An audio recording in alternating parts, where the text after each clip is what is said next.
जय जगन्नाथ।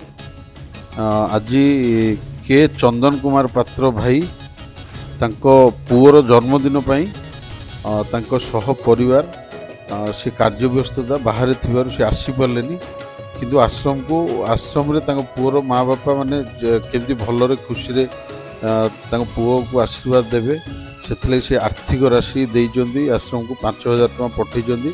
आ भाई कहते जे माँ बापा आज माँ बापा बहुत सुस्वाद खाद्य व्यंजन तैयार करके माँ बापा को खाइया को दवापाई से आम रियो चैरिटेबल आश्रम तरफ के चंदन कुमार पात्र भाई को एवं तांको परिवार को आम धन्यवाद दौचु। और जो पुओ दिव्यांशु पात्र जार जन्मदिन जन्मदिन बहुत सारा भल पाइबा स्नेह भगवान के पाखे आम प्रार्थना करूँ माँ बापा तरफ छुआटी निरोगी हो सफल हो भल पाठ पढ़ू भगवान ताकू सद्बुद्धि दियंतु। जय जगन्नाथ।